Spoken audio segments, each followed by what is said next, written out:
We have breaking news right now. President Trump is in Florida at Mar-a-Lago holding a press conference with Ukrainian President Volodymyr Zelenskyy. Let's listen in. President Emmanuel Macron of France, President Alexander Stubb of the Republic of Finland, President Karol Nawrocki of the Republic of Poland, Prime Minister Jonas Gahr Store of the Kingdom of Norway, Prime Minister Giorgia Meloni of the Italian Republic, Prime Minister Keir Starmer of the United Kingdom of Britain and Northern Ireland, Chancellor Friedrich Merz, the Federal Republic of Germany, Secretary General Mark Rutte, the North Atlantic Treaty Organization, NATO, President Ursula von der Leyen of the European Commission. We spoke to all of those great leaders. They're all great leaders. And we had a great talk with them after we were completed. We thought it was appropriate to speak with them. And our meeting was excellent. We covered, somebody would say 95%. I don't know what percent, but we have made a lot of progress on ending that war, which is really certainly the most deadly war since World War II, probably the biggest war since World War II. And I want to thank Steve Witkoff, who's here, and I'd like to thank Jared, who's here someplace. Thank you, Jared. And thank you, Steve. What a great job you've done. Jared Kushner, Steve Witkoff, and Marco Rubio is here. Thank you, Marco. And Pete Hegseth is here.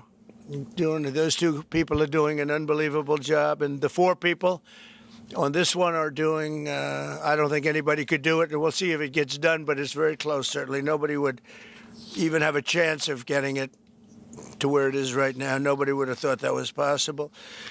So I just want to say we've done very well. We've had discussions on just about every subject, and that includes with President Putin before. And we went into great detail, and we likewise went into great detail today. And it was an honor to have you at Mar-a-Lago and have lunch. I hope you enjoyed the food. Your people enjoyed the food, I can tell you that. You're big, strong people. Your general over there looks like central casting. I want to also, by the way, speaking of generals, we have a great general, General Raisin Kane, who is here someplace. Thank you, General. Thank you very much. He's great. So, Mr. President, maybe you want to say a few words, and then we'll speak over the next couple of weeks. We'll speak probably quite a bit, but we'll speak tomorrow. Thank you very much. Appreciate it. Thank you so much, Mr. President. Thank you. Thank you for everything. Dear colleagues, first of all, I would like to thank President Trump for a great meeting at this amazing place in his home in Mar-a-Lago.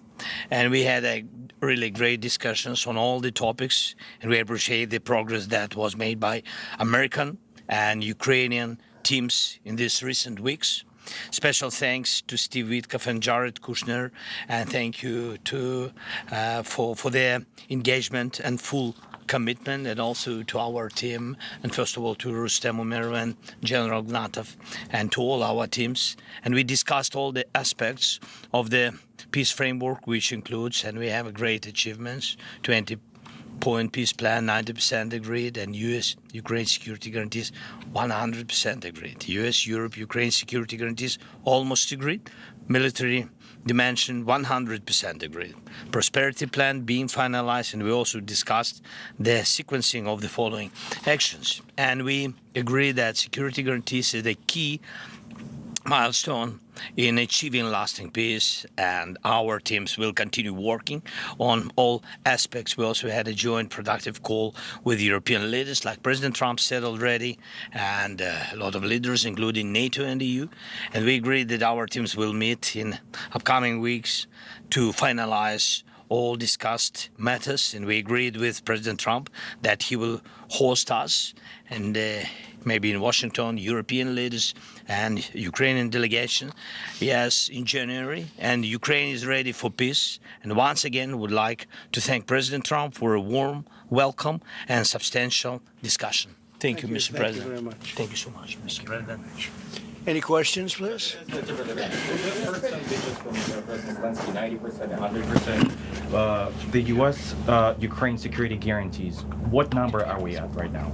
Well, I think look, you can say 95%, but I don't like to say percentages. I just think we're doing very well. We could be very close. There are one or two very thorny issues, very tough issues, but I think we're doing very well. We made a lot of progress today, but really we've made it over the last month.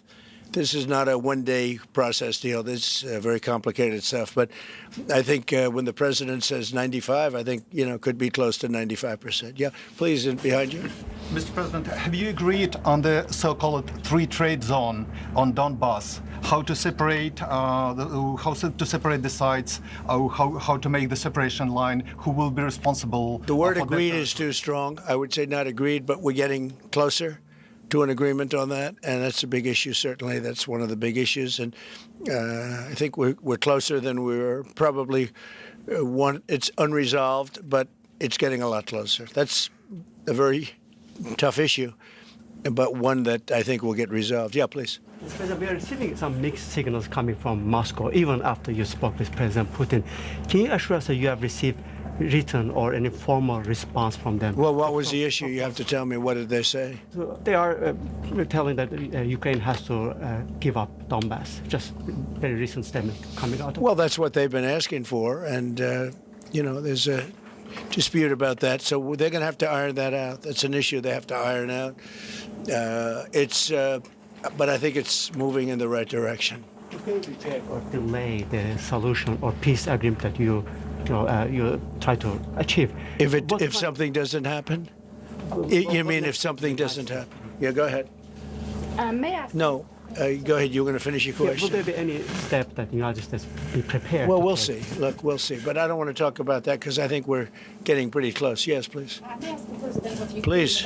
about territorial question. Mr. President, what is your take on Donbas status? Are you prepared to see it as a free economic or demilitarized zone?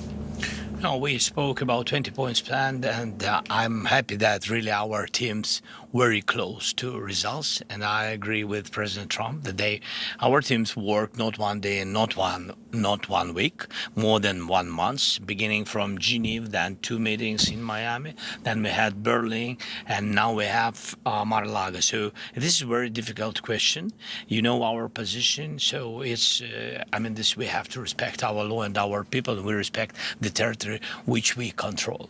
And of course, our attitude is very clear. That's why President Trump said this is a very tough question. And of course, we have with Russians different positions on it. And have you discussed referendum about? No, when we speak about referendum, we spoke that it's one of the key. We can have referendum on any kind of points of this plan. I said that we can use referendum like for the plan, or we cannot use referendum. It's one of the key. We can use, this possibility of parliament to vote according to the law or to have referendum.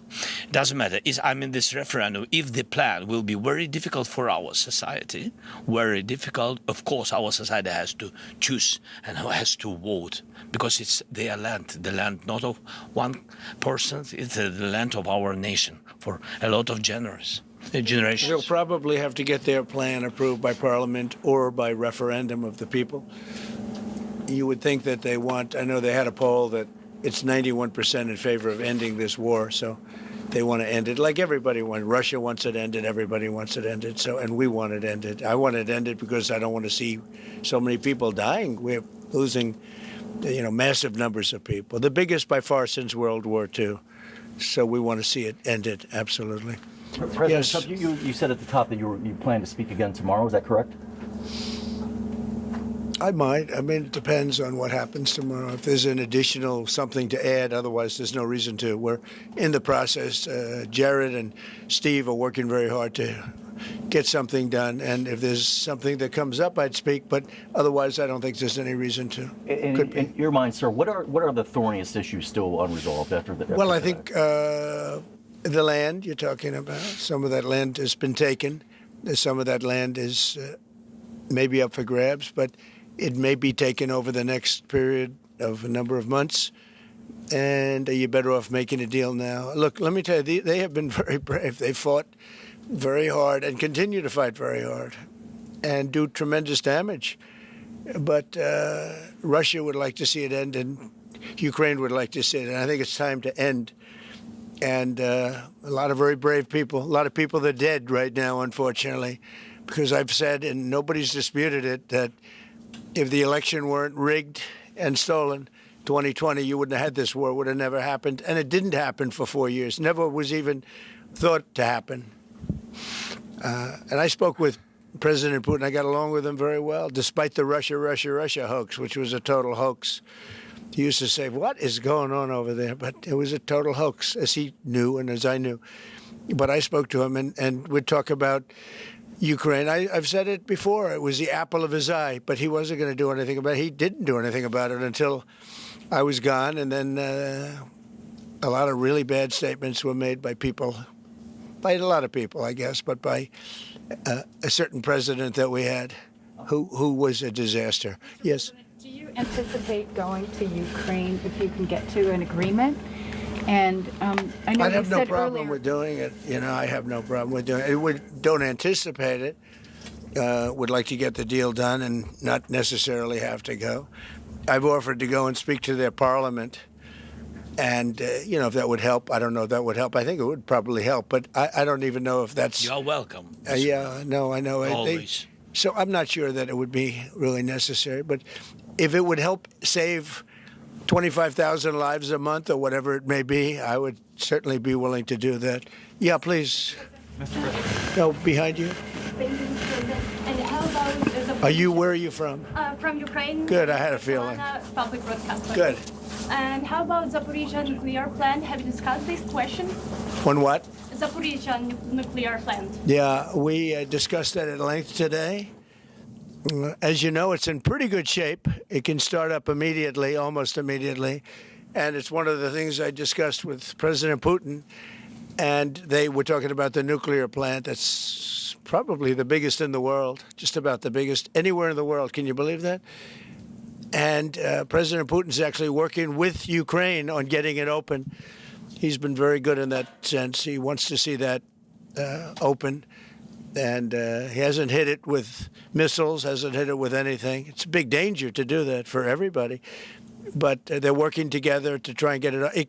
It can open very quickly. It's in pretty good shape. And the people there have been there for years. The people there running it. You know, they have 5,000 people in that plant. Can you believe it? I learned that today. 5,000 people. It's the biggest plant of its kind in the world. And they're working together to get it opened. They could maybe get it open quickly. That's a big step when he's not bombing that plant. It's a big step.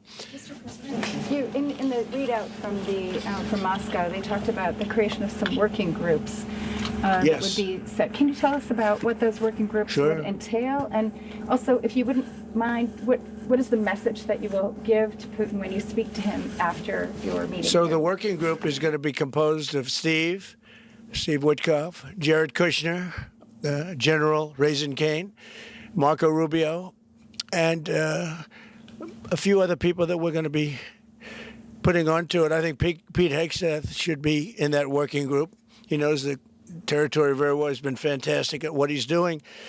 And they may add one or two people. And likewise, Ukraine's going to have some very good people that were at lunch today that enjoyed the lunch today a lot, more than they thought, right? But do you want to say who may be on your working group?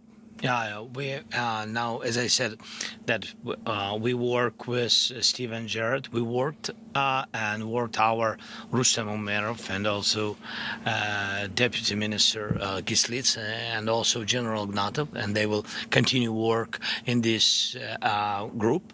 And of course, if we will go further, and I hope that really we will have decisions in January, as I said, about all these documents, 6 documents, and of course, we will continue work on this, so they know what to do. Yes. And that working group, by the way, importantly, will also then be working with Russia, okay? Because to work with ourselves doesn't really solve much of a problem. So they'll be working with Russia. Yeah, please. Mr. President, you said this morning you weren't a deadline guy. How long do you think it'll take to get this last little bit, as you say, finished? What are we talking about? So if it went really well, you know, maybe a few weeks. And if it went poorly, longer. And if it went really poorly, it's not going to happen. That would be a shame. There's that chance also. You know, it's possible it doesn't happen. But, you know, in a few weeks we will know one way or the other, I think. But if it went really well, but it could also go poorly. I mean, you know, we could have something where one item that you're not thinking about as a big item breaks it up. Look, it's been a very difficult negotiation, very detailed. It's funny, I settled 8 wars. Some were going on for 35 years. And we got them settled in a couple of days. Some of them, one was going on for 37 years. I settled it in 1 day. But this is a very complex one. You want to put odds on it? What the bad? No, I think we'll get it done. I don't want to say when, but I think we're going to get it done. Yes, ma'am. Mr. President, you in the past have suggested a trilateral meeting between both Presidents Putin and Zelenskyy. Is that something that is also on the docket? I see that happening, sure, at the right time. I saw a very interesting President Putin today. I mean, he wants to see it happen. He wants to see it. He told me very strongly. I believe him. Don't forget, we went through the Russia hoax together. And he'd call me, I'd call him, I'd say, can you believe the stuff that they're making up? And it turned out we were right. They made it all up. And despite that, we didn't get into wars and we didn't get into problems, but we weren't able to trade very much or any of that, which was a shame because, you know, a lot of success could have been had by trading with Russia. They have great land, great minerals and other things, and we have things that they want very badly. But the Russia hoax, which was a terrible, made-up, fictional thing by Crooked Hillary and by Adam Shifty Schiff and bad people, sick people. They made it up. It was all a made-up hoax. But it kept us really from dealing with Russia, kept Russia dealing, you know, from dealing with us. So, but despite that, we got along. And I don't know, I think we're going to get there. I know him very well. I think we're going to get there. Did you discuss any time, location, meeting place? Yeah, we're discussing a lot of things. No, look, I was on the phone with him for almost, I guess, 2.5 hours, they're just telling me now. That's a long time. We discussed a lot of things. We didn't talk about the weather. We weren't talking about what a beautiful day it is in Palm Beach, Florida.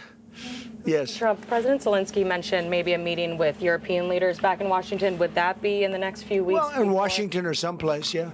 These leaders that I just read, these are great people. You know, they've spent a lot of money on helping Ukraine. And look, they're doing it for themselves also, meaning their country, because Ukraine's a very important country for them in particular. For us, it's very important. To me, it's the lives. You know, we're thousands and thousands of miles. We're protected by a thing called the Atlantic Ocean and lots of other places, to be honest. And they're not, you know, they're right there. But we're working together with them as we should be. But I'm doing it to save lives. You know, we're not spending any money. Biden gave $350 billion away. And the president was nice enough to give us a contract to take out rare earth and things. So we'll see how that all works out. We have a contract, but we appreciated that. He was very good. But we'll see how that works out. But if you think about it, we're going to have. I really believe we're probably, Mr. President, by far closer than ever before with both parties. We had some times when he was close and President Putin wasn't. Then when President Putin was close and he wasn't. You saw that in the White House. But I think they both want to see it happen. Mr. President, in your conversation with... You're saying that you've said multiple times that you want to stop the killing, and nearly 100 American citizens died in Ukraine on the battlefield. Yeah. What's your message to their families whose loved ones died fighting for you? Well, look, I mean, the message is so obvious. It's what a shame. They died in a foreign country. And some are celebrated people. They're very celebrated. But so sad that a thing like that would happen. Yes, ma'am. President Trump, obviously security is a major issue for the Ukrainians. Right. Did you offer any promises, any assurances today? Well, I did. We want to work with Europe, and Europe is going to take over a big part of it, as you can imagine. You know, they're right there. But we're going to help Europe 100%. Like they'd help us. Yes, ma'am. You were going to say something? Yeah, I was just going to ask, when your conversation... Who are you with? Andrea Shalal with Reuters. That's what I thought. Yeah. So in your conversation with President Putin, did you discuss what responsibility Russia will have for any kind of reconstruction of Ukraine post an agreement? I did. They're going to be helping. Russia's going to be helping. Russia wants to see Ukraine succeed. It sounds a little strange, but I was explaining to the president, President Putin was very generous in his feeling toward Ukraine succeeding. including supplying energy, electricity, and other things at very low prices. So a lot of good things came out of that call today. But they were in the works for 2 weeks with Steve and with Jared and Marco and everybody. Did Russia agree, or did Putin agree to a ceasefire to allow a referendum to take place? Not a ceasefire. And that's one of the points that we're working on right now. No, not a ceasefire. He feels that, look, you know, they're fighting and to stop, and then if they have to start again, which is a possibility, he doesn't want to be in that position. I understand that position. The president feels strongly about that or something, but I think we're finding ways that we can get around that. But I understand President Putin from that standpoint. You know, you have to understand the other side. And, you know, I'm on the side of peace. I'm on the side of stopping the war. So, but I think that's a problem that's going to get solved, yeah. Would people who live outside of Ukrainians who fled during the war be allowed to participate in the referendum? What do you mean, people where live? The people that left. Who fled to Poland and Germany. You know, if we speak about the people who are abroad, who are not on the territory of Ukraine, you mean that in Poland, in Germany, we have millions of people. Yeah, they have a referendum in the same of elections. In the same way how people come and vote, they have rights for this. And of course, they have to come. That's why if we will come to referendum, yes, if we will come to such decision, people need infrastructure for this. And it's not simple. And that's why we spoke about it. It can't be in one day, very quickly. It's difficult because we need infrastructure. When you have millions of people, you have to build it in Europe, mostly in Europe for today. President Trump, I know you sound an optimistic note here, but what happens in a few weeks if things sputter? What are you prepared to do? They keep fighting, and they keep dying. No good. But if things don't happen, they keep fighting, and they keep dying. And we don't want that to happen. He doesn't want it to happen. President Putin doesn't want it to happen either. Okay? Thank you very much, everybody. Thank you. Appreciate it. Great. Thank you. Thank you, sir. Thank you. Thanks for lunch. I don't know. Was it a good lunch? Yes, sir. There's no lunch. He walked in. He said, "This place is gorgeous." I don't think he wants to go to the White House anymore. That's the problem. All right, you were just listening to President Donald Trump and Ukrainian President Zelenskyy there holding a press conference after a high-stakes attempt to advance a Ukraine-Russia peace framework